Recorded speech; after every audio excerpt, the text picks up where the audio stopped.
paso a los 200 años de historia que tiene la novela, en la cual un vampiro es el protagonista.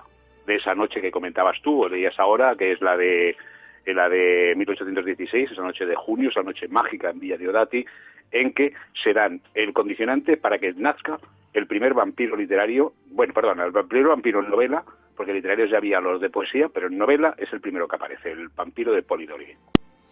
Entonces, entendemos que es una novela ficticia o realmente está basado en hechos reales. La novela, el vampiro o la mía está basada en hechos reales, es un ensayo. Lo que pasa es que a mí los ensayos siempre me han resultado muy pesados. Yo cuando cojo un libro que intenta explicar alguna temática, lo encuentro muy pesado, muy aburrido, y yo lo entremezclado con una novela ficticia de un personaje que va recorriendo las ciudades más importantes dentro de la literatura de vampiros. Entonces, así es como se ha dado para dar una amenidad a un libro que de por sí, pues seguramente si hubiera sido un ensayo, pues sería un tanto pesado, porque sería recurrir a títulos de libros y a poner frases de libros. Entonces, yo no quería eso. Yo quería con este libro que la gente le nazca ese afán de querer leerlas. No, explico muy por encima, en 2 líneas, casi una serie de novelas, pero para que la persona que lee mi libro recurra a ellas y entonces hacer esta obra realmente lo importante, que es las ganas de leer novelas de vampiros, un tipo de novela que mucha gente no entiende o no ha penetrado en ellos, como me pasaba a mí hasta hace 2 años, y que después cuando empiezas a leerlas descubres la calidad que tienen, tanto literaria como moral o filosófica. Claro, porque cuando hablamos de vampiros, todo el mundo se le viene a la cabeza ese ser literario, pintoresco y ficticio como es el Conde Drácula. Exactamente, pero el Conde Drácula ya nace pues a finales del siglo XIX y bebe mucho de los anteriores, de esos 84 años o 70 y tantos años que van desde 1816 hasta la publicación de del Drácula de Stoker. El Drácula de Stoker toma tanto partes del vampiro de Polidori como las toca de Barney el vampiro, como de la Carmila de Celia de Fanú. Es un poco esa gran obra mastodóntica, la cual bebe de todo lo anterior que había dado la literatura de vampiros, y entonces ya consigue esa obra magna, que es una novela de lectura recomendada y casi obligatoria por todo el mundo, porque tiene mucho más que una simple novela de vampiros. Cuéntanos, evidentemente sin destripar nada de la novela, ¿quién era Polidori? Polidori era el médico y secretario personal de Lord Byron.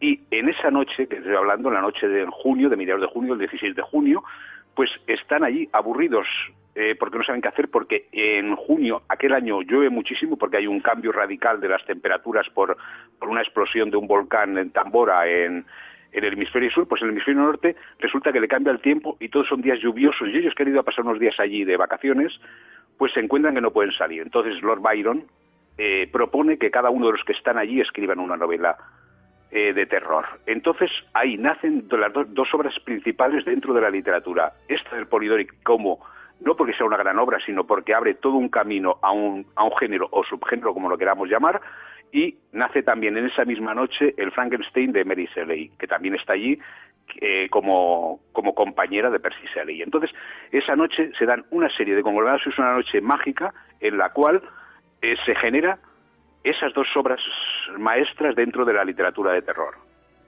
O sea, eso es lo que ocurrió aquella noche en esa Villa Diodati, que lamentablemente no está convertida en museo, es una casa particular y no se puede entrar, entonces nadie puede estar ahí, o muy pocos son los elegidos que pueden entrar ahí a ver el sitio exacto donde estaban reunidos esos poetas y esos escritores que decidieron escribir esas novelas.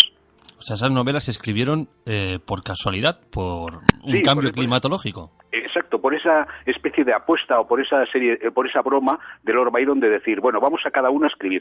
No es que se escriba entera la novela esa noche, sino que salen los puntos en los cuales Polidori dice que va a escribir sobre un vampiro que es muy semejante a uno que escribe también Lord Byron aquella misma noche, que titula El entierro, es sorprendentemente parecido, entonces parece que es un calco. Y la chica esta, Mary Shelley, que solo cuenta con 17 años, nos escribe esa magnífica obra que es Frankenstein. Curioso, la verdad que como menos curioso, y más ahora aprender que estas grandes novelas han aparecido así de un momento, digámoslo así, de aburrimiento, de no saber qué hacer. exactamente, casi es como un poco como los grandes descubrimientos médicos o científicos que nacen casi de la casualidad. Igual están estudiando durante años y años una molécula que no descubren nada y un día, por casualidad, porque un gato tira una pipeta o una bureta o lo que sea, y resulta de que la unión de esos dos elementos forma lo que habían estado buscando durante tanto tiempo. Pues ahí se está buscando, porque la literatura poética de vampiros tenía un cierto peso, Goethe había escrito, Coleridge había escrito, pero nadie se había decidido a quererla poner dentro de una novela con un personaje que fuera un vampiro. Mi novela tiene también la casualidad, porque aquí más que nada se dio la casualidad, que tiene el mismo número de hojas que la primera novela de vampiros que sale, o sea que cuando se maqueta, resulta que vemos y descubrimos que la primera versión en español que hay del Vampiro de Polidori tiene el mismo número de páginas que tiene mi novela, o sea, 98, 96, 98, andan en esa franja. Porque eso precisamente es lo curioso de tu novela. La gente cuando escucha una novela de vampiros, pues se imaginará eso, estilo Conde Drácula, exacto, se imaginarán el tocho del libro, el mastodonte, y precisamente no, el tuyo es realmente un libro finito. Sí, exacto. Es un libro fino por eso, porque no quiero aburrir. Mi estilo literario es ese, no aburrimiento. Yo, como soy una persona que habitualmente con muchos libros y contra más gordos que son, más me aburro, pues yo intento buscar lo contrario. Yo escribo el libro que a mí me gustaría leer. Y si a mí me gusta leer, supongo que habrá más gente a que le guste. Entonces busco la comodidad para el lector, la comodidad también que le dé ese interés por descubrirlo. Yo sé de mucha gente, la que ha comprado el libro, que me ha llamado, me ha dado las gracias, porque ha dicho, mira, gracias a tu libro he estado mirando, he entrado a mirar las fotos de los personajes de los que hablas, he estado un poco ampliando y me he leído tal o cual novela. Entonces eso da mucho gozo, ves que es útil. Yo recuerdo, Pablo Villarrubia, de Cuarto Milenio, pues me comentaba, dice, yo lo tengo totalmente subrayado tu libro. Dice, es que un libro con 98 páginas me está diciendo más que libros que he leído de 500 o 600 páginas. ¿Por qué? Por la extractación, por decir, bueno, esto lo quiero poner aquí para que la gente recurra a leerlo. Si yo estoy hablando de La muerte enamorada de Théophile Gautier, es que la estoy intentando vender para que la gente vaya y la lea. Hoy en día que, por suerte, todo ese tipo de novelas las puedes encontrar en PDF en Internet o bajártelas gratuitamente de cualquiera de los portales, es una gozada, porque dices, bueno, me puedo hacer toda una cronología de lo que es la novela de vampiros desde el principio hasta nuestros tiempos. Pues eso realmente está genial, porque sí, hay ciertos libros que cuando ves su tamaño asustan. Sí, y lo malo es que son muchos de ellos repetición continua. Un capítulo es tan parecido al anterior que además te sobran. En cualquier libro, yo siempre he dicho, de 500 páginas, por lo mínimo hay 100 que sobran. No hay ningún libro que mantenga durante 500 páginas o 400 el mismo interés desde la primera página. Tienen que meter mucha paja, tienen que engordarlo, y entonces a veces engordándolo pierde ese sentido de rapidez, esas ganas de leer la siguiente hoja después de haber leído la anterior, que es lo que pretendo yo. Yo cuando escribo, lo único que quiero es que cuando acaben por la última línea de la página estén deseando pasarla para ver cómo continúa, no que se queden ahí parados y digan, bueno, mañana lo dejo. Entonces, pues esa comodidad. También es un libro para viajes, que tienes que hacer un viaje de 3 horas y te lo vas a leer. Entonces, pues también esa ventaja tiene. Sabemos que el libro, 98 páginas, es fácil, como bien dices, de leer. ¿Qué más puede encontrar el lector en Vampiros de Papel? Pues encontrará, pues más que nada intento la demostración de que las novelas de vampiros, el género principal es el romanticismo. La novela de vampiros es romántica por excelencia. Hay un amor siempre en el cual, y una atracción, y si vemos el personaje de Drácula, vemos que al principio es un personaje totalmente repugnante. La descripción se acerca muchísimo al Nosferatu que interpretó Klaus Kinski para Werner Herzog. Ese personaje es repulsivo, pero a medida que va pasando el libro y llegas al final, descubres que la protagonista realmente está enamorada de aquel personaje, ese personaje que le está sacando la sangre, el cual tiene necesidad. Y él, pensemos que siempre el vampiro es un reflejo del primer vampiro que existe, el de Polidori, que es una copia de Lord Byron. Si podemos decir, ¿a quién se parece Drácula? Se acaba pareciendo a Lord Byron. es lo mismo, el afán de conquistar, el afán de ser admirado, el afán por encima de todo.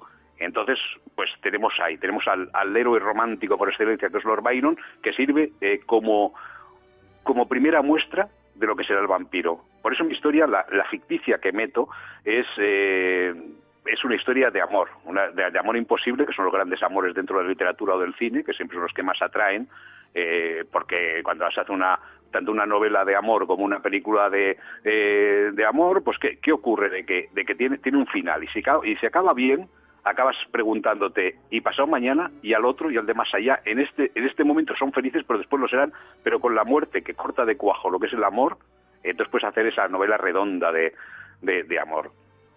Vaya. Sí, un poco viene a ser eso, la novela de amor ha de ser trágica. Casi las grandes del Romeo y Julieta es trágica, y como eso, si cogemos los grandes libros de novela romántica o de amor, existe la tragedia por medio que hace mucho más grande la historia.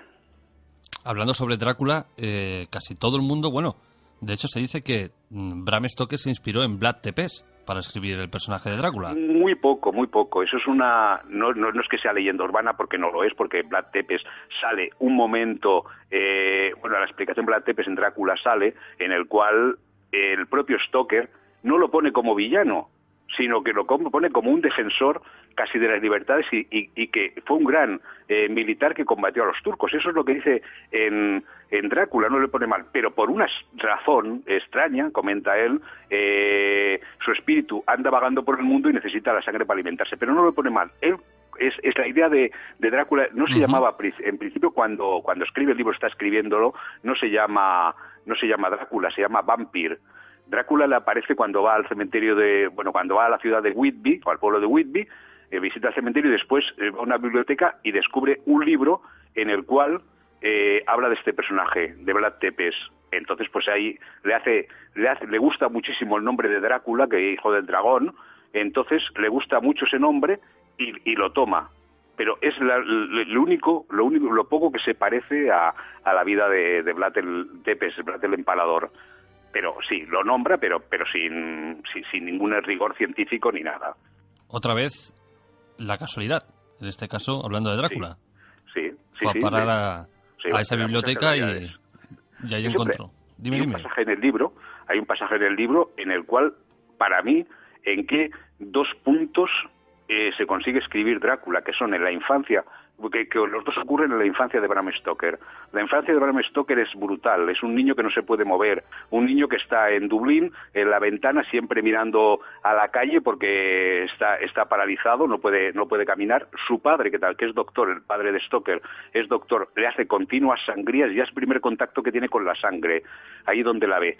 Y justo por la ventana, en aquellos tiempos, está ocurriendo uno de las pestes, o una de las epidemias más brutales que han existido en el mundo, que ha sido la epidemia de la patata. Y él desde la ventana está viendo a todas las personas que tienen la epidemia de la patata. Había tenido un problema y la patata no se podía comer, entonces como era la base de la alimentación en Irlanda y las leyes desde Cromwell habían prohibido que cosecharan otra cosa, la gente no podía comer y morían famélicos, iban famélicos por la calle, y lo que es Irlanda tiene 1,5 millones de bajas, 1,5 millones de personas que mueren, que él está viendo, aparte de ellas, caminar por la calle como zombies. Hay un monumento impresionante, el Memorial Famine, en Dublín, en el cual vemos las esculturas de esos cuerpos famélicos ahí caminando en busca de algo, de buscar un rincón casi de morirse. Y esas 2 imágenes son creo que las que le marcan más a Bram Stoker, aparte de su amor a su madre, que es tremendo, y aparte de la adoración que tiene por Henry Irving, que es el director del teatro para el que trabaja él como secretario, ayudan a conformar ese personaje, ayudan a conformar Drácula y esa historia de sangre, porque a partir de aparte de esta, no tiene nada más resaltable o de la calidad que puede encontrarse en Drácula. Drácula es una obra perfecta, redonda desde principio a fin. A mí me sobran, 50 páginas, casi las finales, que para mí parecen, bastante flojas para lo bueno que es el libro. Fernando, ¿cuánto tiempo te ha llevado a ti escribir Vampiros de papel? Muy poco. tenía todos estos datos en la cabeza porque había dado una conferencia en el Magic, y tardé mes y medio en escribirlo, corregirlo y presentarlo. Entonces lo tenía muy muy fresco, porque a mí yo no era un admirador, no era un seguidor de las novelas de vampiros. Yo había leído el Drácula, pero una edición bastante mala, que era, si no recuerdo mal, de ediciones Reno, que era en papel casi pulp. Entonces pues la había leído, estaba muy mal traducida, muy mal organizados los capítulos y no me había gustado. Pero Miguel Ángel Plana pues me comentó: va a haber un festival de cine en Castellón y me gustaría que vinieras a dar una charla, y como será de vampiros, pues tú que puedes hablar. Digo, hombre, de la novela de vampiros pues puedo empaparme del tema. Esto fue hace 3 o 4 años. Puedo empaparme del tema y puedo pues salir adelante en la charla. Después esa charla no se hizo, al final no hubo festival de cine, no hubo la subvención que esperaban del ayuntamiento, pero yo me había quedado ya había leído y ya me había entrado el mono de este tipo de novelas, porque iba encontrando que todos los grandes escritores, tanto Dumas como Julio Verne, como Gogol, como Théophile Gautier, aparte de los clásicos como Bram Stoker, pues habían escrito. Incluso mi admirado Guy de Maupassant pues también habían escrito. Entonces pues ya con todo esto ya lo tenía, me lo guardé, toda la documentación, todas las lecturas y las anotaciones que tenía. Ya apareció el Magic, pues di la conferencia y por eso lo tenía tan fresco. Y fue muy sencillo, porque simplemente era ordenar, encontrar esa historia que lo hilvanara todo, porque mi libro no deja de ser una novela romántica de un personaje que va buscando algo durante toda la novela, una novela de viajes, porque el que la lea recorre París, recorre también Nápoles, recorre el castillo de Bram, recorre Londres y Dublín y Whitby, recorre toda una geografía que está íntimamente ligada con lo que es el vampirismo o la novela de vampiros, sin olvidarse indudablemente el centro de atracción mayor, que es Centro Europa, que ahí es donde se genera un poco el mito antes de las novelas, donde está muy involucrado en el folclore. Con la desventaja de que España no es un país de vampiros culturalmente, o sea que no se encuentran referentes dentro de la literatura. Yo sí escribí hace años uno que se llamaba El vampiro de Cartagena, pero muy poca cosa más. Entonces algo de Emilia Pardo Bazán, pero muy poco. Está más unido al hombre lobo y a la brujería España que lo que es a los vampiros. Tú has comentado que Drácula es una novela redonda. Uh-huh. ¿Qué opinas de este libro póstumo que salió hace unos años, si no recuerdo mal, que es de un familiar suyo, Drake Stoker? Sí, era un sobrino nieto, una cosa así. Su parentesco era Ian Holt, me parece, y el Stoker se llamaba, pues no sé, del nombre que tenía. Sí, lo leí, me parecieron muy buenas. Hasta mitad del libro me pareció muy bueno, muy bien llevado, pero después quiso dignificar demasiado el personaje de Drácula, entremezcla ya el personaje de Elizabeth Bathory por en medio. Entonces, pues me llevó a cansar. A partir de la mitad me llevó a cansar. Para mí, la novela de vampiros tiene 3 puntales de los últimos años que son impresionantes, que son Yo Leyenda, de Richard Matheson, que es una novela maravillosa que se ha llevado 3 veces al cine, la última con Will Smith, que para mí es la más floja, aunque el autor dijera que es la que más le gustaba. La otra es la de Salem Slot, de Stephen King, que es una revisión del personaje Drácula a los tiempos actuales, y en vez de Centro Europa y Londres está colocado en el medio oeste americano. Y la primera de Crónicas Vampíricas, la de Entrevista con un vampiro, que la encontré cuando la empecé a leer, me dejó sorprendido. De Anne Rice, si no me equivoco. Exacto. Uh-huh. Es una novela preciosa. Después ya sigo con Armand y todas estas y ya no es lo mismo. Pero lo que es Entrevista con el vampiro es una novela muy, muy, muy digna. Entonces son esas 3 grandes últimas novelas que se han escrito sobre la novela de vampiros. Fernando, para ir terminando, cuéntales a los oyentes dónde pueden adquirir tu novela. Pues lo típico sería a su librería habitual, diciendo el título, Los vampiros de papel de Fernando Gómez, y después hay 2 páginas web, que es la de la propia editorial, Ediciones Oblicuas, que allí pueden encontrarlo, o también directamente a mí a www.fernandogomez.net. Entonces en cualquiera de esos sitios pueden encontrarla y no sé, yo indudablemente pues prefiero que me la compren a mí, porque así hay constancia de quién me la ha comprado, para así pues poder mantener esa ese contacto con el lector, que es lo más bonito. Cuando uno escribe, pues quiere pues también que los lectores le aporten algo. Entonces, pues para mí sería indudablemente que me gustaría lo que más fernandogomez.net, pero por eso, por el egoísmo de querer aprender yo también, porque un libro se escribe para enseñar y para aprender. Recordad, queridos oyentes, si adquirís la novela de Fernando Gómez, no esperéis un libro enorme, o sea, esperad un libro realmente fácil, un libro de llevadero, de lectura ligera. Y Fernando, pues decirte que ha sido un placer tenerte esta noche con nosotros. El placer ha sido mío estar acompañándoos y interviniendo durante un ratito en este programa que con tan buenas riendas llevas. Y te deseamos pues un montón de éxitos más. Pues muchísimas gracias y un fuerte abrazo y hasta cuando quieras. Un abrazo, Fernando. Hasta luego. Misterios aéreos con Iván Castro Palacios.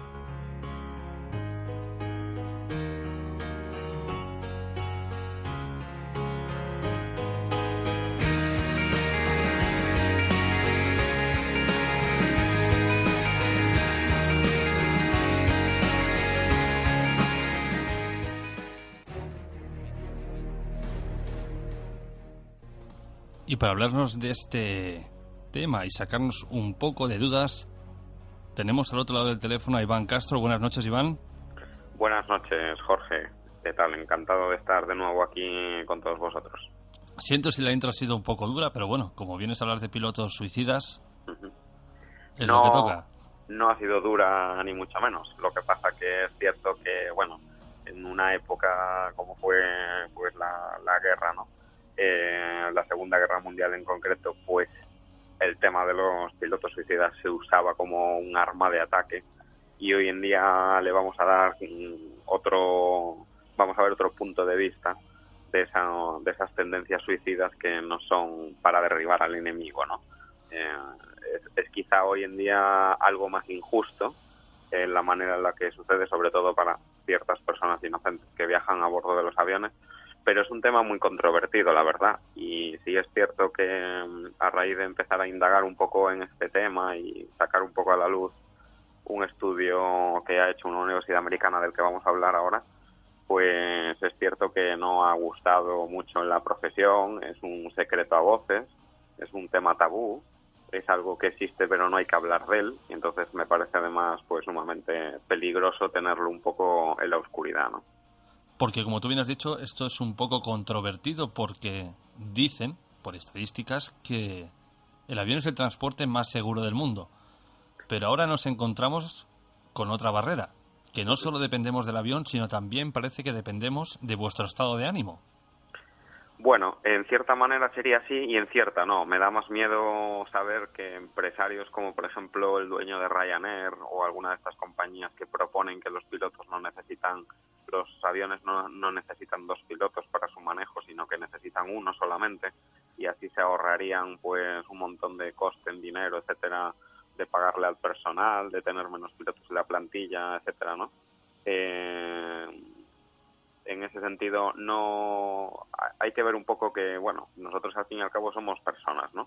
Tenemos derecho a deprimirnos, tenemos derecho a estar alegres, felices, a enfadarnos, a entusiasmarnos, a tener disgustos, como todo ser humano, y a tener alegrías, ¿no? Pero sí es cierto que nos dedicamos a una profesión que es quizá un poquito más delicada y que hay que estar con los 5 sentidos a la hora de coger un avión y de transportar a tus espaldas tantas vidas inocentes, ¿no? Que no, digamos que no depende de ellos la seguridad del vuelo, ¿no? Y por estadística, pues siempre seguirá siendo, al no ser que se invente un nuevo medio de transporte que por ahora es el más avanzado y nada lo va a superar, pues siempre seguirá siendo el más seguro. Sobre todo estadísticamente, porque de cada 1.000.000 de despegues en el mundo entero, solamente hay un incidente. No es un accidente y quiere decir que ni siquiera tiene heridos ni víctimas mortales, ni incluso ni siquiera daños al avión. Pero ahí está, las cifras son las que mandan y nos tenemos que ceñir siempre a eso, ¿no? Pues a mí aún me da miedito volar. ¿Qué quieres que te diga? Pues te lo tendremos que sacar poco a poco, pero después de este programa, porque sí. Después de este programa reconozco que me va a costar un poquito más. Bueno, a ver, Iván, una pregunta. O sea, cuando hablamos de pilotos suicidas, por ejemplo, ¿podemos poner el ejemplo de Andreas Lubitz y del Germanwings? Podemos poner... O el supuesto, bueno, sí, supuesto, vamos a decirlo así, suicidio de Andreas Lubitz. Podemos hablar de supuesto porque es la versión oficial, no es la versión en la que estamos de acuerdo gente como yo, que se dedica un poco a la investigación de este tipo de casos, etcétera. Para mí, el accidente, entre comillas, del Germanwings provocado, entre comillas, por el copiloto Andreas Lubitz, el 24 de marzo del año 2015, que se estrelló en los Alpes con un Airbus 320, bueno, según la versión oficial, ha quedado estipulado que fue un suicidio. Para todo el mundo que nos dedicamos a esta profesión, la inmensa mayoría no fue un suicidio. Hay muchas cosas que no cuadran, hay muchas pruebas, no voy a llamarlas falsas, pero sí están a destiempo, porque es imposible dar, digamos que la solución a un caso, como se dio en aquel entonces, sin tener ni siquiera, por ejemplo, en tu poder las 2 cajas negras del avión recuperadas. Se da la causa del siniestro antes de recuperarse una de las 2 cajas negras, que en concreto era la caja negra de datos del avión. Tenemos 2 registradores de vuelo de caja negra en el avión, uno es para audio, recoge la última media hora de conversación en la cabina, y otra es la de datos, que recoge los parámetros de las 2 últimas horas de vuelo, ¿no? Bueno, esa segunda no apareció y se estaba dando a las pocas horas, incluso menos de 12 horas después del accidente, que oficialmente Lubitz se había suicidado llevándose a todo el mundo por delante. No puede ser, primero, porque no se había contrastado la información que había en esa caja negra. No había dado ni siquiera tiempo de que esa caja negra llegase a los laboratorios de Estados Unidos, donde se abren y se estudian para traspasar esos datos, ¿no?, a un informe y plasmarlo en un papel. Había más cosas que no cuadraban en el escenario del vuelo. Se estrelló en un sitio, oficialmente choca contra la pared de una montaña en los Alpes, y extraoficialmente sabemos que el avión pues fue dando tumbos durante varias cumbres hasta llegar allí.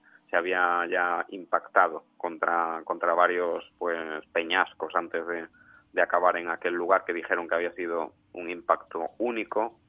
Ningún copiloto se suicida poniéndose una máscara de oxígeno. ¿Por qué digo esto? No sabemos si se la puso o no, pero lo que sí sabemos es que nos han dicho, la versión oficial, que el audio que se recoge en la caja de voces de la cabina recoge la respiración totalmente tranquila de un supuesto suicida que está manejando un Airbus 320 contra una montaña, y es imposible que se coja un sonido de respiración en una cabina si no llevas puesta una máscara de oxígeno y el micrófono conectado, ¿no? Y estaría pegado a tu boca. ¿Para qué se pone un piloto una máscara de oxígeno? Porque el avión se ha despresurizado, porque está bajando de emergencia, o porque hay un fuego a bordo, etcétera, etcétera. Es una tontería pensar que una persona que se va a suicidar se ponga una máscara de oxígeno, ¿no? Pues Iván, si dejamos todo esto de Andreas Lubitz, por ejemplo, la versión vista desde vuestro punto, desde los pilotos de lado, sí, y nos quedamos solamente con la versión de que estrelló deliberadamente el avión, ¿por qué hacer esto con personas inocentes? ¿Por qué, si te quieres suicidar, no coges un coche, con perdón, y te estampas tú solo contra una farola? Bueno, nunca lo entenderemos con gente que se suicida exactamente, llevándose a decenas de personas por delante, sobre todo personas inocentes. Hay que recordar que en esos aviones han volado niños, han volado personas mayores, o sea, hay gente totalmente indefensa, ¿no? Cualquiera es indefenso, cualquier ser inocente, pero extremadamente más niños pequeños, bebés, ¿no? Madres embarazadas, gente mayor, etcétera, ¿no? Esto obligó, en el caso de Lubitz, a reforzar un poco los protocolos médicos a la hora de entrevistar a los pilotos por parte de psiquiatras y psicólogos, etcétera. Y a partir de ese momento se han endurecido los procedimientos. Yo, por ejemplo, tengo que pasar una cita anual con un médico, que es médico y te hace también labores de psicólogo y psiquiatra. Si él ve algo raro, me manda pues a un psiquiatra o a un psicólogo aeronáutico para que detecte algo que pueda tener, y simplemente ellos se aseguran de que, bueno, nuestro estado mental pues es técnicamente estable y estamos capacitados para seguir operando en nuestra profesión sin ningún tipo de problema. Si ellos detectan que tenemos algún tipo de trastorno, que tenemos un disgusto tan grande porque mi mujer me ha dejado y solamente tengo ganas de suicidarme, porque hay claros casos que se han dado en este sentido, pues bueno, entonces es cuando salta a la vista. Hoy os quería remarcar un estudio que se ha hecho en la Universidad de Harvard, se ha hecho en la Escuela de Salud Pública que está allí, y concluye con estas cifras: un 5% de los 1.850 pilotos comerciales que han respondido a la encuesta, porque la encuesta era para 3.485 pilotos, se demuestra que un 5% de esos 1.850 sufren depresión severa, que le provoca pensamientos suicidas cuando ellos ejercen la profesión de piloto. Ahí es donde tú estás empezando a cambiar la cara, que yo lo sé.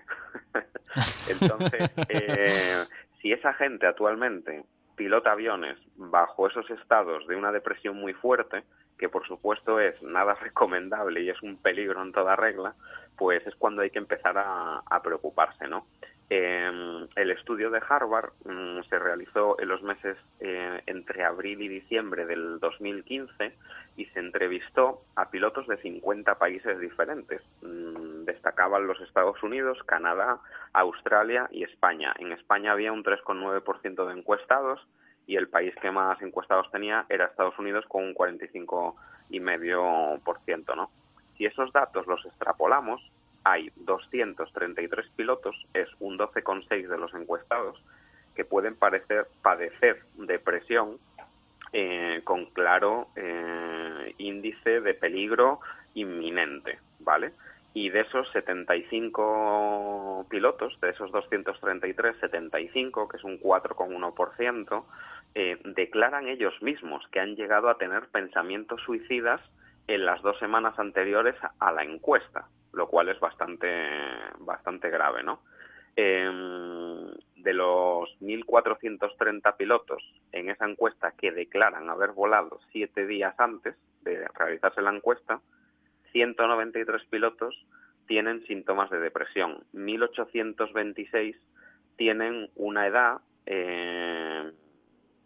más o menos específica entre los 50 años y las mujeres entre los 42. Siempre año arriba, año abajo, ¿no? Y, por supuesto, se entrevista a hombres y mujeres pilotos de ambos sexos y la mayoría son no fumadores, son casados y son de raza blanca.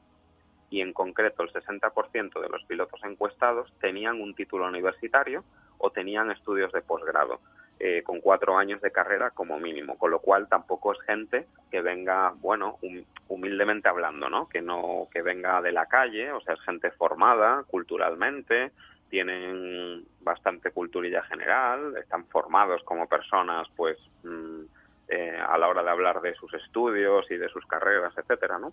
Y incluso ese estudio también recalca que las mujeres piloto que se han entrevistado, pues entre ellas se ha detectado que al menos tienen un día de depresión durante el mes, a lo largo del año, de cada mes que trabajan, ¿no?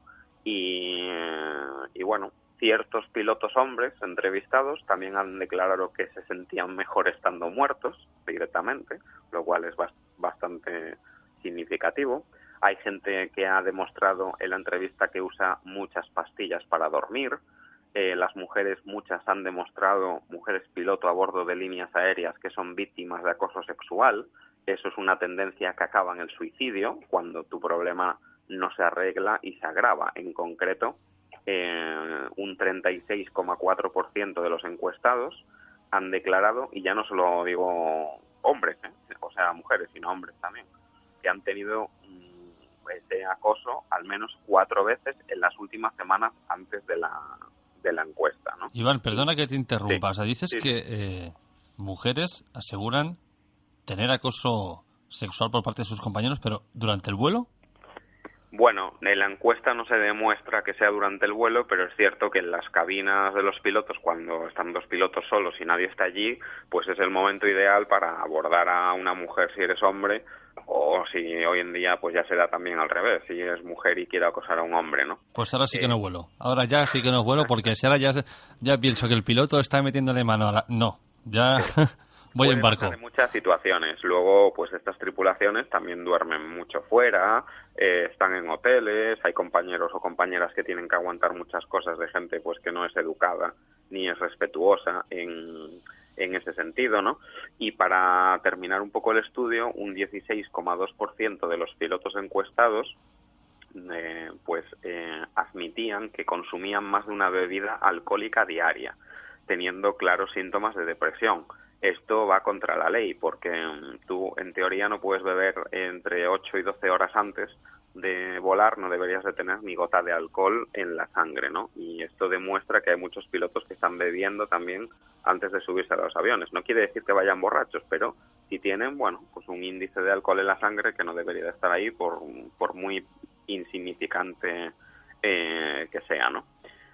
Hay casos de depresión aguda, según este estudio, y normalmente es en los pilotos masculinos en los que más se da, y son, bueno, esos pilotos que al final pues acaban sintiendo un poco de asco por la profesión, ¿no? Además tienen sentimiento de fracaso, tienen ideas suicidas constantemente y tienen un miedo horrible a confesar estas dolencias o estas preocupaciones, porque tienen miedo de que, por supuesto, se les saque la licencia, se les quite el certificado médico y tu licencia sin tu certificado médico no vale para nada, ¿no? Entonces se mantiene, como decimos en aviación, un silencio radio, que ahí nadie dice nada, no pasa nada hasta que viene este tipo de casos.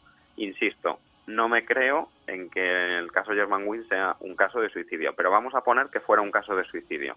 Nadie, absolutamente nadie, si lo conocía, pues ha dado una alarma sobre eso. Él mismo no lo ha dicho, que estuviera depresivo, hasta el día que, bueno, ese ser, por llamarlo de alguna manera, se ha levantado, si es que ha estrellado el avión a propósito, y ha decidido, pues hoy voy a acabar con mi vida y con todos los que van detrás de mí, ¿no? Con lo cual es, bueno, bastante grave. Iván, te tengo que hacer una pregunta. En tu última revisión, ¿cómo salió? Bien, yo ¿Bien? siempre he hecho un toro. Iván, sé que traes casos, ¿verdad? Sí, traigo algún caso que ha sucedido a lo largo de la historia y son bastante significativos porque, bueno, vienen un poco ya desde la era moderna. En mi caso personal, para comentarte un poco lo que me has preguntado, se te hace una entrevista y se te pregunta, oye, ¿cómo estás de ánimo? ¿Qué tal tienes novia? ¿Qué tal tu pareja? ¿Qué tal en tu casa? ¿Tienes problemas de familia? ¿Cómo están las cosas en casa? ¿Qué tal con tus amigos? ¿Has tenido alguna discusión últimamente? A través de esas preguntas los médicos van detectando si tú pues tienes algún tipo de problema, y si ellos detectan que hay algún tipo de problema, pues pasan a la siguiente fase, que sería ya, oye, una entrevista más en serio con un psicólogo o psiquiatra, que él pues confirme que estás bien o que estás mal para volar, ¿no? Eso por una parte. Y, por ejemplo, el primer caso así de suicidio más concreto que se empezó a un poco a documentar sucedió el 26 de septiembre de 1976 en Rusia. Era un piloto ruso de un Antonov 2, lo robó, se fue a volar con él y lo estrelló en el edificio donde vivía su exmujer. Estrelló el avión contra un bloque de apartamentos, matando no solo a la mujer, sino a las 12 personas, incluida a 12 personas, a 12 vecinos, incluida ella, ¿no? Su exmujer. Fue una cosa pues por despecho, por venganza por amor, etcétera, ¿no?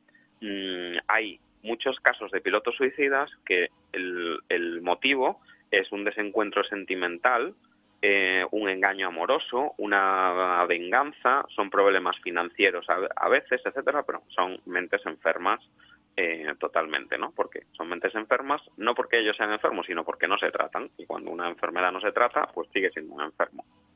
Luego hay otro caso en 1979, el 22 de agosto en Colombia. Este en concreto no era piloto, pero era un mecánico aeronáutico sudamericano, él era colombiano y él sabía pilotar. y bueno, de repente pues lo despide la empresa y él no tiene otra idea que vengarse de inmediato, ¿no? Él tenía 23 añitos nada más.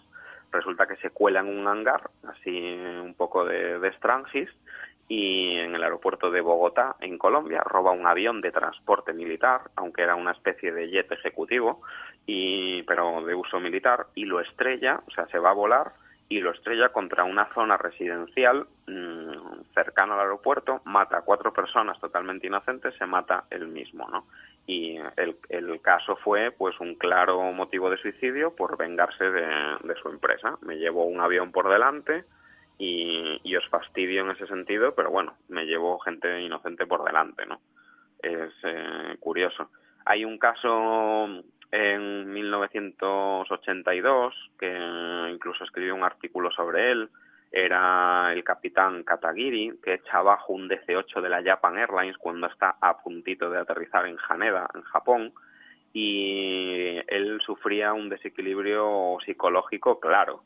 Lo curioso de este tema es que, bueno, él mata a 24 pasajeros, el avión queda en el mar flotando, se rescata a todo el mundo, pero él sale de la cabina corriendo porque él no se mata, su copiloto tampoco, y él consigue camuflarse entre los pasajeros, quitándose el uniforme y poniéndose un abrigo de un pasajero, sale en las lanchas rescatado, se sube al autobús en el puerto cuando llega entre los rescatados y consigue escapar de la escena del crimen, entre comillas, ¿no? Solo que, bueno, horas después se le detiene, se le encuentra y se juzga, pero es condenado a entrar en un psiquiátrico y simplemente cumple una condena muy cortita, de 1 año y unos meses, nada más. Y se le da nada más, se le da por bueno otra vez y encima el tío vuelve a la Japan Airlines exigiendo que se le devuelva su puesto de trabajo. O sea, encima con exigencias. Exactamente. No se le devuelve, por supuesto, pero sin embargo sí se le concede una pensión vitalicia bastante importante. Lo curioso, porque siempre hay curiosidades en estos desgraciados casos, es que en Japón a los niños cuando le quieres decir que eres un cobarde, porque en Japón pues se lleva mucho el tema del honor, ese tipo de cosas, ¿no? Es mejor morir o hacerse el harakiri antes de quedar en ridículo, ¿no? En esa sociedad. Pues él quedó mal delante de la sociedad japonesa porque no se suicidó él, se suicidó él matando a inocentes. Eso es lo peor que tú puedes hacer en Japón, está muy mal visto socialmente. A los niños cuando les dices que eres un cobarde, en Japón se les dice que eres un katagiri, se les puso el nombre del comandante de aquel vuelo, ¿no? En 1994, el 13 de julio, tenemos otro incidente de este tipo. Era también un ingeniero aeronáutico que sabía volar, robó un avión militar de las Fuerzas Aéreas Rusas en Kubinka, en Rusia, y decide quitarse la vida volando hasta quedar sin combustible. En este caso solo se mató él, no se llevó a nadie por delante. Y ya más hacia nuestros tiempos, el 21 de agosto del 94, tenemos un avión de la Royal Air Maroc, de las líneas aéreas marroquíes. El piloto tenía 32 años, se llamaba Younes Kayati, pilotaba un ATR, ese avión de hélice, es un turbohélice, pues como los que usa Air Nostrum, por ejemplo, hoy en día, llevaba 44 pasajeros a bordo y él tenía una fuerte depresión, ¿no? Entonces, bueno, el vuelo era el 630 y, en resumen, los mata a todos después de despegar. Despega del aeropuerto de Agadir, en Marruecos, vuela hacia la cordillera de los Atlas directamente y estrella el avión después de desconectar el piloto automático. Un poco parecido que lo que hizo Luby con el 320 de Germanwings en los Alpes franceses, ¿no? En la caja negra de audio se recoge la voz de la copiloto, que era una chica que se llamaba Sofía Figigi, y ella intenta declarar emergencia y sus últimas palabras son Mayday, Mayday, Mayday, el piloto está, y ahí se corta, ahí se termina la grabación. La piloto tiró con todas sus fuerzas de los mandos para intentar salvar al avión del impacto, pero antes de morir le pregunta al comandante que qué hacía con esas maniobras no reglamentarias, ¿no?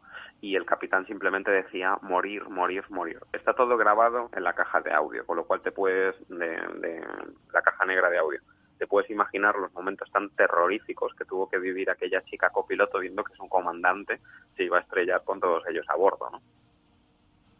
Prefiero no pensarlo. Yo te vuelvo a decir, después de este programa,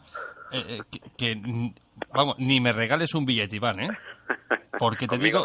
Conmigo tampoco. Bueno, si me dejas llevar el avión un rato a mí, sí. Alguno dice que desde que hablo en este tipo de programas no debería de ser apto para volar. Te lo digo sinceramente porque me lo han dicho incluso algún presidente de alguna compañía aérea española. Bueno, pues te voy a decir, ahora te lo digo realmente en serio, eso es ser un hipócrita porque el hecho de que tú seas un piloto no quiere decir que no puedas ser sincero y que no puedas dar tu opinión. Como tú bien has dicho, sois personas, sufrís como lo sufrimos todos. Exactamente. Por lo tanto, dar tu opinión no quita que seas un buen profesional. Vivimos en una sociedad, la española, no me voy a otros países porque no, yo vivo en este y hablo de lo que yo conozco, en la que, bueno, molestan mucho las verdades, y tú lo sabes mejor que nadie, ¿no? Tú eres compañero mío como redactor en Informe Insólito, sabes que en Informe Insólito tenemos un logo, ¿no? Un eslogan que dice: en un mundo lleno de mentiras, contar la verdad es un acto revolucionario. Y yo siempre me ciño a esa frase porque es muy cierta, ¿no? La verdad molesta y mucho, ¿no? Si quieres nos vamos a 1997, 19 de diciembre. Otro caso muy, muy famoso fue el vuelo Silker 185. Lo operaba un Boeing 737 que cubría la ruta entre Yakarta y Singapur. El avión desaparece del radar sobre la isla de Sumatra, en Indonesia, ¿no? Y el avión se estrella finalmente en el río Musi. Mata a 104 personas este accidente, y lo más cruel del caso es que además solo se pudo identificar a 6 pasajeros. Imagínate cómo quedó el avión, porque el avión fue empicado hasta el suelo desde un nivel altísimo de vuelo, ¿no? El piloto suicida era su comandante, era Xu Guaimin. Él desconecta los registradores de audio de las cajas negras, porque sí es cierto que hay un breaker, un fusible que las puede desconectar en la cabina y no se graba, y estrella el avión en el momento en el que el copiloto sale de la cabina de vuelo, pues para ir al baño, para coger agua o lo que fuera, ¿no? El comandante estaba arruinado económicamente y tenía, bueno, muchos problemas en el trabajo, sobre todo por el tema del dinero, 6 meses hacia atrás. Y bueno, para él fueron motivos más que suficientes para matar a tantas personas, incluido él. Desde luego el estrés de la quiebra económica en su vida, pues le ganó la partida a su cabeza y simplemente lo llevó a... No, nosotros no lo entendemos, pero algo se conectó en su cabeza que lo hizo suicidarse, ¿no? Luego tenemos otro caso en octubre de 1999, un 11 de octubre, en el aeropuerto de Botswana, en África. Hay un comandante de Air Botswana que se llamaba Chris Patchway. Él había sido suspendido de vuelo precisamente después de un reconocimiento médico por causas físicas, ¿no? Pues él, como no estaba de acuerdo, roba otro modelo como ese turbohélice que hemos dicho antes, un ATR-42, despega en vacío, se va a volar durante un buen rato y a través de la radio del avión intenta negociar con el vicepresidente de la compañía ciertas condiciones para que lo vuelvan a incorporar al vuelo y para volver a aterrizar con el avión sin estrellarlo, ¿no? Entonces, como al final las conversaciones no llegan a buen puerto y no se entienden, pues él decide estrellar el avión contra las otras 2 aeronaves de la flota, acabando con toda la flota de la empresa que estaban aparcadas en el suelo, en la plataforma del aeropuerto. Se va contra ellas, solo se mata él, pero sin embargo pues se estrella contra los 2 aviones que le quedaban a la compañía y se destruyen los 3, con lo cual pues la compañía al final pues es obligada incluso a cerrar, ¿no? Fue una venganza en toda regla. Uh-huh. Y uno de los casos también más controvertidos que sufrimos ya en la época moderna fue en el 99, el caso de Egyptair. Era el Egyptair 990, fue un caso muy famoso porque se cayó en el Atlántico, era un Boeing 767. Su copiloto era Gamil El Batuti y aprovechó que el comandante estaba descansando y otro copiloto y él se estaban haciendo cargo del vuelo, porque van 3 pilotos y se van turnando, 2 siempre en cabina y 1 descansando, ¿no? Entonces, pues él llega a la cabina, le dice al otro copiloto que si quiere lo sustituye un rato, el otro se va, el comandante se llamaba El Jabasi y él también le dice que si quiere puede irse un momentito a comer tranquilo, y lo que hace es que aprovecha que él está solo en la cabina, coge los mandos del avión y ahí comienzan los problemas. El tío mató a 217 personas inocentes. Le estrelló el avión contra el Océano Atlántico y el avión cayó a una velocidad tan grande que llegó a alcanzar el 99% de la velocidad del sonido en descenso. Que, bueno, un avión comercial pues puede llegar al 80%, al 89%, pero nunca casi a esa velocidad porque se desintegra, ¿no? Directamente. Solo el Concorde estaba preparado para volar supersónicamente, ¿no? Las últimas palabras de este piloto, del batuti del copiloto, es en la caja negra se recoge y dice: tomo mi decisión ahora, pongo mi fe en manos de Dios. Y son las últimas palabras que se recogen en el audio de la caja negra del Legiter 990. Se demostró que el copiloto se había suicidado. Este hombre tenía problemas en su familia, tenía problemas de dinero, bueno, no le iban las cosas bien con la mujer, se estaba divorciando y precisamente fueron todo ese cúmulo de cosas que lo llevaron a suicidarse, ¿no? Y un caso curioso también, en el 2012 en Estados Unidos, en el aeropuerto de San Jorge, en Utah, esto lo protagoniza un piloto comercial. Era un piloto comercial que en ese momento además estaba en busca y captura por la policía porque él estaba involucrado en el asesinato de su novia y lo estaba buscando la policía. Entonces él, de incógnito, logra subirse a un reactor de una línea de pasaje que estaba aparcado en una plataforma del aeropuerto, consigue encender los motores del avión y consigue comenzar a rodar con el avión, ¿no? El avión acaba golpeando parte de la terminal del aeropuerto de uno de los edificios y el avión pues se para cuando se estrella contra toda la terminal, ¿no?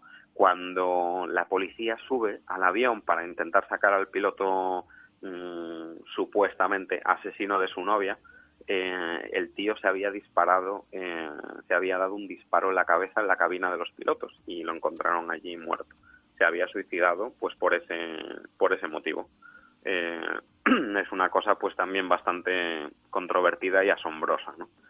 Y así de estos casos que te traigo, pues para terminar, el 29 de noviembre del 2013 tenemos un caso que es el caso del LAN 470. Esto lo operaba un avión, un Embraer 190, es un avión bastante moderno. Hablo de hace 4 años, está ahí a la vuelta, ¿no? Las líneas aéreas de Mozambique. Este avión pues cubría la ruta entre Maputo, Mozambique y Luanda, y el comandante se llamaba Herminio dos Santos Fernández, y aprovecha que el copiloto sale de la cabina para iniciar un picado contra el suelo y se estrella en Namibia, en el Parque Nacional de Bawata, y al norte de Namibia. Mata a 33 personas que iban a bordo del avión, eran totalmente inocentes, por supuesto. Él se había separado de su mujer 2 semanas antes exclusivamente, y el avión tardó incluso 24 horas en ser encontrado por los servicios de rescate. Solamente quedaban cenizas del avión ya, y se había consumido por el fuego, y claro, estaba en pleno parque nacional, pero bueno, era una zona desértica y tardó tiempo en encontrarse, ¿no? Entonces, con todos estos casos que yo te he contado, quiero un poco retratar esa realidad que yo creo que más gente debería de denunciarla. Somos muy pocos los que somos conscientes del peligro que existen en las cabinas de vuelo hoy en día. Quiero recalcar que sigue siendo lo más seguro para viajar, que el 99,9% de los pilotos son profesionales y están en un buen estado de juicio, ¿no? Tienen bien puesta la cabeza y no hay ningún tipo de problema en este sentido. Pero no todo en una línea aérea es glamour y buena vida, ¿no? Entonces hay que ver que hay un mal que está en las cabinas de los pilotos de hoy en día, y está haciendo mucho daño a la profesión. Pero esto pasa porque no tenemos una ayuda profesional lo suficientemente buena que le digan a un piloto que está mal y que no debe de volar: ven aquí que te vamos a tratar, no vas a perder la licencia porque te vas a poner bien, y cuando tú estés bien te vas a volver a trabajar. No te vamos a despedir por estar mal, por estar depresivo, etcétera, porque le puede pasar a cualquier persona, ¿no? O sea, deberían ser un poco más comprensivos según tu opinión. Exactamente, pero que se le dé el tratamiento que hagan falta porque somos seres humanos y todos tenemos pues derecho a ponernos tristes, etcétera, pero no hay que amenazar a la gente con que si veo que estás mal te voy a despedir. Si te despido, tu mujer y tus niños no van a comer. Si te despido, no vas a cobrar, vas a perder la casa, vas a perder a tu familia, entonces yo me guardo el secreto, no lo denuncio hasta que mi cerebro un día pues activa ese mecanismo que dice no puedo más, me voy a suicidar porque no aguanto esta situación. Y lo hacen pues de la manera más cobarde, eso es evidente, llevándose a un montón de personas inocentes por el mundo. Te digo que la Organización Mundial de la Salud destaca que la principal causa de discapacidad, no en nuestro país, en nuestro planeta, es la depresión, y la sufren hoy en día, a estas horas, cuando estamos hablando tú y yo en Informe Enigma, 350 millones de personas sufren depresión. Entonces, es que no es tan raro, o sea, eso hablamos de eso como está realmente enfermo, ¿no? Pero las depresiones, yo creo que quien más o quien menos alguna vez ha tenido alguna. Exactamente. Y no me creo que me diga que no, en mi vida no te creo, o sea, aunque sea un poco, casi todo el mundo hemos pasado en algún momento de nuestra vida por un momento de bajón o un momento de no encontrarnos bien y quizás no saber el porqué. Exactamente.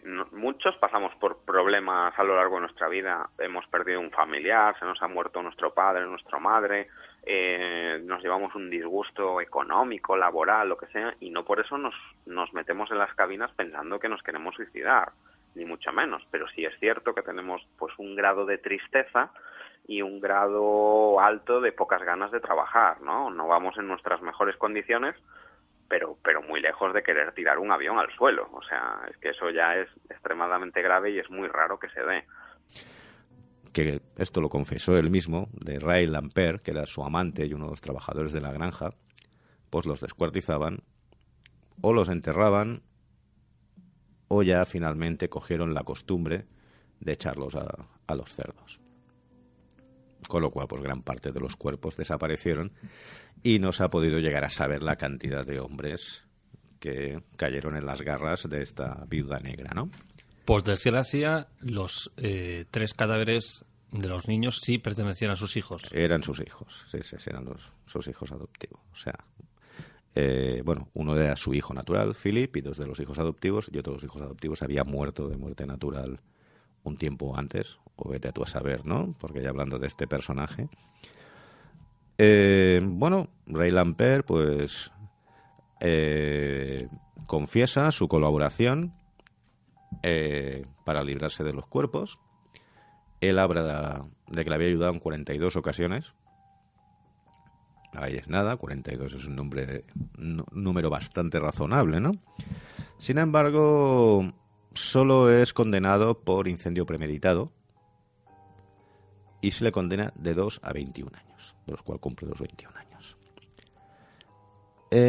Sin embargo, pues bueno, van apareciendo más restos, empiezan a haber pues rumores de que ella pues no ha muerto en el incendio, que ella ha escapado, y la rumorología de la época pues nos habla primero de que muere el mismo año 1908, después de que la ven pues escapar de allí vestida de hombre, que muere en Los Ángeles. Y sin embargo hay algunos testigos que hablan de haberla visto en Brooklyn regentando una casa de lenocinio, le hace puticlub, que aquí somos muy finos, en 1935, con ya una edad pues considerable, ¿no? Y bueno, aquí llegamos a la parte en la que no se ponen de acuerdo, porque confirmados, la señora tiene 49 víctimas, que no es una cantidad despreciable. Realmente la pondría, por ejemplo, por delante de John Wayne Gacy y de otros muchos asesinos que nos echamos las manos a la cabeza. 49 que se encontraran en la granja. Sí, 49 restos Pero humanos. teniendo en cuenta que los cerdos, si les das tiempo, no dejan nada. Sí, no, además dentro de lo que eran los restos de la casa, en una habitación que además Ray Lamper pues confesó, ¿no? Lo que llaman ellos la habitación de invitados, que siempre estaba cerrado, que es el sitio que utilizaba ella para descuartizar gente. encontraron restos, aún restos humanos y restos de piel humana. Con lo cual, pues bueno, la cantidad para algunos investigadores se dispara a 60. Y para algunos investigadores un poco más fantasiosos, se dispara a la friolera de 180. Que ahí sí que dices, ahí es nada. 180 víctimas. Y no fue juzgada. No fue juzgada, no se sabe dónde terminó realmente, o sea, es como otros muchos asesinos en serie, pues femeninos, por ejemplo, pues Madame Lalaurie, que escapó antes de que la atraparan y falleció en Europa. Es la banana de toda la vida. No, estamos muy confundidos. Ahora la fruta del amor es la sandía, compañeros y queridos radioyentes. Parece que lo que es el... ¿Perdona? No, nada. Parece sí que el doctor Bimu Patil, que es el director del Centro Internacional de Mejoramiento, creo que era de frutas y vegetales de la Universidad de Texas, Perdona. Es verdad, así dicho, dices tú, hostia, y dices, ¿qué es esto? Y dices, bueno, esto debe ser transgénico. Pues sí, parece ser que es transgénico. Bueno, pues dice que una tajada de sandía puede funcionar como una especie de Viagra natural. Dice que tiene unos efectos iguales o similares que la Viagra. Y lo que ¿Dónde se puede comprar esto, Robertus? La sandía. Sí, pero ¿esta sandía en concreto dónde? Y cuando empieza la temporada, a partir de mayo, creo que es a partir de mayo que empieza la temporada de la sandía. O sea, pero esto va a pasar con cualquier sandía. Sí, aquí en el súper, que lo tenemos a 30 metros. O sea, aquí van a empezar a salir niños ahora a punta pala. Sí, es que de verdad, es que lo más gracioso, lo más para anormal es cuando vayamos ahora por la calle después de que os diga la noticia, yo os cuente la historia de que veas a la gente, pero ya con las bolsas, en vez de con barras de pan y con eso, kilos de sandías, bolsas de sandías, ¿no? Dice, ¿aquí qué pasa? Vale. Bien, pues dice que no tienen tele, eso pasa. Sí, cuando subas al ascensor con el vecino veas que lleva una sandía, digo, ¿qué? Ladrón, preparando el cachondeito, ¿no? Para hoy. Bien. Dice que el consumo es muy bueno, es verdad. Tú imagínate en el ascensor allí con las bolsas cargadas y le miras y dices tú, bueno. Bien, pues mira, lo que es el consumo de esta fruta, ¿no? Además de relajar, dilata lo que son los vasos sanguíneos, según lo que es el estudio, mejorando lo que es el flujo de sangre del pene. ¿Puedo decir pene? Ya está dicho. Para no decir polla. Bueno, y dice que da más fuerza a lo que es a las erecciones, sin crear ningún efecto secundario. Además, lo que es ahí también otro que le respalda, ya que es un médico psiquiatra y además es sexólogo, que escribe lo que son unos libros, creo que era Walter Wedding, creo que se llamaba. Explicó que esta fruta que posee altos contenidos, lo que es en citrulina, que es un aminoácido no esencial, que se convierte en lo que es en arginina, que es un vasodilatador. Pero, ahora viene el pero de todo. Toda la noticia tiene un pero. Pero el tema es que este componente no se encuentra lo que es en el interior, sino se encuentra lo que es en la corteza de la sandía. O sea, que te tienes que comer la corteza de la sandía. Exactamente. Yo no sé cómo este hombre llegaría a indagar lo que es en este estudio. Yo creo que estaría comiendo lo que es una raja de sandía y siempre lo ha aprovechado al máximo y se ha comido lo que es una corteza y ha visto que ha tenido un levantamiento y dice, aquí pasa algo, esto es digno de estudio. Como casi todas las cosas, Roberto, pasan por casualidad. Exactamente. Sí. Muy bien. ¿Y qué más nos tienes? Pues mira, no sé si os acordáis, bueno, vosotros sí, los que son los radioyentes, no sé si se acordarán o escucharon lo que es el programa, de que el Diablo se había devaluado, habíamos comentado lo que es el Diablo, que había bajado lo que es el nivel. El caché, bajó bastante el caché. Exactamente, se lió a hostias con unos ciclistas, ¿no? Y tuvo una indemnización. Pues parece ser que no se ha devaluado, realmente se ha modernizado, va con el progreso. Según nosotros vamos evolucionando, él va creciendo. ¿Y cómo lo ha demostrado? Pues con dos hermanas de 16 y 13 años, de una localidad peruana, creo que se llamaba Tacna, paseándolas a través de una cadena de mensajes por WhatsApp, con una figura satánica. ¿Por WhatsApp? Exactamente, se ha modernizado el colega. Por eso no tengo yo WhatsApp. Ya, por eso no me respondes. Claro. Y pues mira, lo que es la madre asegura que empezaron a comportarse de un extrañamente, ¿no? Lo que es el poco de abrir, que es el mensaje. Ante las rarezas de sus hijas, pues esta mujer lo que se decidió fue pedir ayuda a lo que es a los vecinos, que se